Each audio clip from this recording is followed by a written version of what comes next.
বিধানসভা নির্বাচনের দাবামা বেজে উঠতেই রাজনৈতিক তৎপরতা এখন তুঙ্গে। আজ তৃতীয়বারের মতো বিধায়ক হিসেবে জয়ের লক্ষ্য নিয়ে মনোনয়নপত্র দাখিল করতে রামকৃষ্ণনগর থেকে শ্রীভূমির উদ্দেশ্যে রওনা দেবেন দুবারের বিধায়ক বিজয় মালাকার। বিজেপি বিধায়ক বিজয় মালাকার ইতিমধ্যে পুজো দিয়ে নিজের ঠিক নিয়ম নীতি কিন্তু মানছেন এবং যাত্রার আগে তিনি নিজ বাসভবনে কার্যত পূজার্চনা করছেন। গেরুয়া শিবিরের এই মহা মেগা মিছিলটি শহরের প্রধান পথগুলি পরিক্রমা করে শ্রীভূমি জেলা কমিশনারের কার্যালয়ে পৌঁছবে, এমনটাই কিন্তু খবর। এরপর কার্যত রিটার্নিং অফিসারের কাছে মনোনয়ন দাখিল করবেন তিনি। তার নিজ বাসভবনের ছবি দেখানো হচ্ছে, যেখানে পুজোয় ব্যস্ত বিধায়ক বাবু, এবং এই ছবি কার্যত উঠে আসছে। জানবো আমরা বিস্তারিত, সরাসরি আমরা মনোজের কাছে চলে যাবো। মনোজ, ঠিক কিছু সময়ের অপেক্ষা, তারপরে মনোনয়ন দাখিল করবেন সকলেই, কারণ আজ শেষ দিন। বিজয় মালাকারের বাড়ির সামনে তুমি উপস্থিত রয়েছো, কি ছবি উঠে আসছে আরো? দেখো এসা, এবার কিন্তু তৃতীয়বারের মতো মনোনয়নপত্র দাখিল করতে বেরোচ্ছেন বিধায়ক বিজয় মালাকার। এর আগে কিন্তু টানা দুবার উনি রাতাপালি কেন্দ্রের বিধায়ক ছিলেন এবং তৃতীয়বারের জন্য ওনার উপর আস্থা ব্যক্ত করেছে ভারতীয় জনতা পার্টি এবং ওনাকে এবার আবারও কিন্তু রামকৃষ্ণনগর কেন্দ্রে বিধায়ক রূপে আবার কিন্তু ওনাকে মনোনয়ন দেওয়া হয়েছে। এবং যেদিন উনি মনোনয়নপত্র মানে যেদিন উনি দলীয় মনোনয়ন পান সেদিনই কিন্তু ওনাকে বিশাল এক বাইক র্যালির মাধ্যমে ওনাকে স্বাগত করা হয়েছিল। এক রেকর্ড সংখ্যক মানুষ রাস্তায় উপচে পড়েছিলেন সেদিন। এবং আজ কিন্তু ওনার মনোনয়নপত্র দাখিলের পর্বত, এবং মনোনয়নপত্র দাখিল করার জন্য উনি কিন্তু কিছুক্ষণ আগে পূজার্চনা শেষ করেছেন এবং কিছুক্ষণের মধ্যেই, অল্প কয়েক মিনিটের মধ্যে কিন্তু উনি বেরোবেন। আমি এই মুহূর্তে রয়েছি বিধায়ক আবাসের বাইরে, এবং বাইরের যে দৃশ্য সেই দৃশ্য আমি দেখানোর চেষ্টা করছি। এখানে প্রচুর সংখ্যক যারা দলীয় কর্মী সমর্থক রয়েছেন তারাও কিন্তু এখানে উপস্থিত হয়েছেন এবং যে কোনো মুহূর্তে বিধায়ক এখান থেকে বেরোতে পারেন, প্রস্তুতি নিচ্ছেন। এবং এবং এবং আমি স্থানীয় যারা রয়েছেন তাদের কাছে যাবো, তাদের প্রতিক্রিয়ার মধ্যে কিছুক্ষণের মধ্যে বিধায়ক বেরোবেন, আপনারা ওনাকে নিয়ে যাবেন র্যালি করে, কি বলবেন?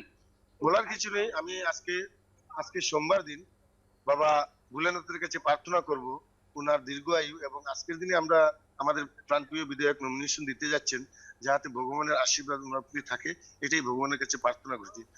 তোর সঙ্গে আজকে এই শুভ দিনে আমাদের রামকৃষ্ণ সমষ্টির যারা ভারতীয় জনতা পার্টির কার্যকর্তা সবাই ওনার মঙ্গল কামনা করছেন, উনি যাতে ভালো থাকেন এবং সুস্থ থাকেন। যেদিন ওনাকে প্রথম স্বাগত করে নিয়ে আসা হয় সেদিন জনজোয়ার নেমে পড়েছিল সড়কে। শুনুন, এগুলো কি মানে কি মনে করেন? কথা হচ্ছে কি, সেই জনজোয়ার কি এভাবে রূপান্তরিত হবে? নিশ্চয় হবে, তার চাইতে বেশি হবে। কারণ সেই জনজোয়ার যেটা হয়েছিল সেই দিন, এই জনজোয়ারটা ছিল উনি প্রত্যেকটা মানুষের হৃদয়ে বসে গেছেন, কাউকে বলতে হয়নি। আপনি দেখেছেন রাস্তায় রাস্তায় মহিলারা খাড়া হয়ে ওনাকে উষ্ণ অভিনন্দন জানাচ্ছেন। সেটা হলো উনার কর্মদক্ষতার পরিচয়। উনি যেভাবে কর্ম করে যাচ্ছেন, সাধারণ মানুষ উনার অন্তরে বসে গেছে। এখানে আরো কর্মী সমর্থক রয়েছেন, তাদের কাছেও যাবো, তাদের প্রতিক্রিয়া নেব। আচ্ছা, কি বলবেন, বিজেপি কংগ্রেসের যে প্রার্থী এখানে কেমন ফ্যাক্টর হবে? না, এটা কোনো ফ্যাক্টরি নেই। আমরা বুঝতেই পারছি না এখানে কোনো বিরোধী দল আছে। বিরোধী দল লাগলেই আমরা বলতাম বিরোধী দল, বিরোধী দল নাই। আর কেন করতেছে কোনো বিরোধী দল নাই?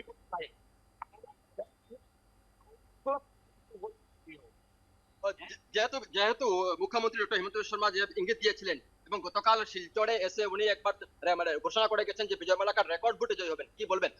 আমরা আগেও বলেছি এবং এখনো বলছি, আমরা 1 লাখের উপর উঠে এই সিট আমরা জিতবো, এবং বরাকভ্যালির মধ্যে সব থেকে বেশি ভোটে বিজয় মালাকার জিতবেন। কেন? এটা কারণ কি? কারণ জনসমর্থন উন্নয়নের পেছনে। কারণ উনি উন্নয়নমূলক, দেখুন আপনারা মেডিকেল কলেজ থেকে শুরু করে যত উন্নয়নমূলক কাজ সবকিছু বিজয় মালাকারের আমলে হয়েছে, উনার নেতৃত্বে হয়েছে। কাজেই আমাদের দৃঢ় বিশ্বাস জনগণ আমাদের সাথে আছেন এবং আমরা 1 লক্ষ বেশি ভোটে আমরা জয়লাভ করবো এই সেন্টার থেকে। কংগ্রেস প্রার্থী এখানে কেমন ফ্যাক্টর হবে? না 10 থেকে 15,000 ভোট পাবে কংগ্রেস মাত্র। দেখে নেবেন আপনারা। কংগ্রেস প্রার্থী নিজেকে ভূমিকন্যা বলে দাবি করছেন। সবাই তো ভূমিপুত্র ভূমিকন্যা, এখানে কংগ্রেস প্রার্থীর আর আলাদা কি? ওনার কথা বাদ দিন। কি বলবেন, প্রস্তুতি আজকের যে নমিনেশন দেওয়ার যে র্যালি, কেমন মানুষ হবেন?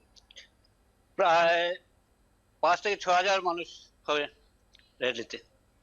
আমাদের বিধায়ক বিজয় মালাকার 1 লাখ ভোটে এই নিকটতম প্রার্থী থেকে জয়লাভ করবেন।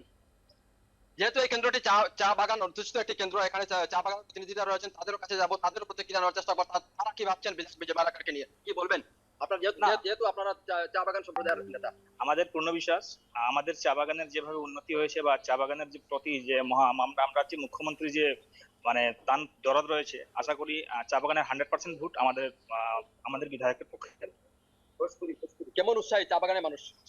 মানে উৎসাহী মানে 100% ভোট, আমি বললামই 100% ভোট মানে দান পক্ষে যাবে, বিজেপির পক্ষে যাবে। এক সময় তো কংগ্রেসের ভোট ব্যাংক ছিল চা বাগান। না, কংগ্রেস যেহেতু এখন মানুষ অনুভব করতে পারছে, যেহেতু কংগ্রেস মানে চা বাগানের ভোট ব্যাংক, চা বাগানের মানুষকে শুধু ভোট ব্যাংক হিসাবে ব্যবহার করছে, এটা মানব অনুভব করতে পেরেছে।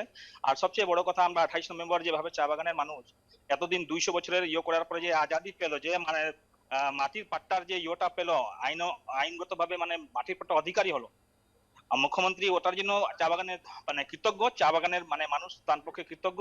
ওই কারণে 100% ভোট বাগানের সম্পূর্ণ আমরা বিজেপির পক্ষে, আমার মুখ্যমন্ত্রীর পক্ষে যাবে বা আমাদের বিধায়কের পক্ষে যাবে, পুরো বিশ্বাস। এভাবেই দেখো কিন্তু এভাবে কিন্তু কর্মী সমর্থকরা এখানে জড়ো হয়েছেন এবং সবাই কিন্তু এক বাক্যে সবারই একটি বক্তব্য যে 1 লাখেরও বেশি ভোটের ব্যবধানে কিন্তু এবার দ্বিতীয়বারের জন্য বিধায়ক হতে নির্বাচিত হতে যাচ্ছেন।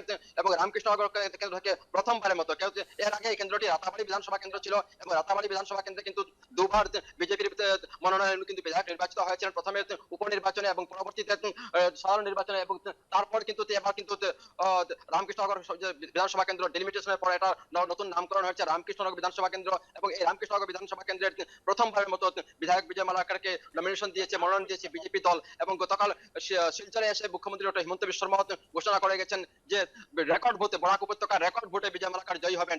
এবং তা কিন্তু দেখা যাচ্ছে, কারণ যেদিন বিজয় মালাকার মনোনয়ন পাওয়ার পর দিন যখন উনি দিসপুর থেকে যখন ফিরে আসেন নিজ কেন্দ্রে, তখন কিন্তু দেখা গেছিল এক ঘোড়ামারা যে এলাকা, অর্থাৎ শ্রীভূমি থেকে রামকৃষ্ণনগরের প্রবেশের যে প্রবেশদ্বার, ঘোড়ামারা থেকে রনপুর অব্দি প্রায় 80 কিলোমিটার দীর্ঘ একটি বাইক র্যালি হয়েছিল। সেই র্যালিতে হাজার মানুষ উপচে পড়েছিলেন। পথে মধ্যে দাঁড়িয়ে থাকতে আমরা দেখেছি প্রচুর মহিলাদেরকে, তারা কিন্তু ঘন্টার পর ঘন্টা দাঁড়িয়েছিলেন বিধায়ক বিজয় মালাকারকে অভ্যর্থনা জানাতে, বিধায়ক বিজয় মালাকারকে অভ্যর্থনা জানাতে, এবং পুষ্পবৃষ্টি করে তারা কিন্তু বিধায়ক বিজয় মালাকারকে সেদিন অভ্যর্থনা জানান। এবং সেদিনের যে জনজোয়ার, সেই জনজোয়ারে কিন্তু এক প্রকার জানান দিয়ে গেছে যে এই কেন্দ্রে বিজেপির যে অক্ষত দুর্গ এবং এখানে বিজয় মালাকারকে যে আটকানোর সুব্যবস্থা সম্ভব নয়, তা কিন্তু জানান দিয়ে গেছিল। কিছুক্ষণ আগে বিধায়ক বিজয় মালাকার কিন্তু শেষ করেছেন এবং যে কোনো মুহূর্তে উনি বেরিয়ে পড়তে পারেন ভিতরে সংশোধনী আমরা শুনতে পাচ্ছি। অনুজ, এই ছবি উঠে আসছে, অর্থাৎ কিছু সময়ের অপেক্ষা, তারপরে কিন্তু বিজয় মালাকার তিনি বাইরে বের হবেন এবং ঠিক যাত্রা শুরু করবেন। মেগা মিছিল আয়োজন করা হয়েছে আজ। ইতিমধ্যেই বাড়ির বাইরে প্রচুর মানুষের, প্রচুর কর্মী সমর্থক, আম জনতার ভিড় তুমি তুলে ধরছো, তোমাকে ধন্যবাদ। এবং এই খবরের দিকে আমরা পরবর্তীতেও কিন্তু নজর রাখবো।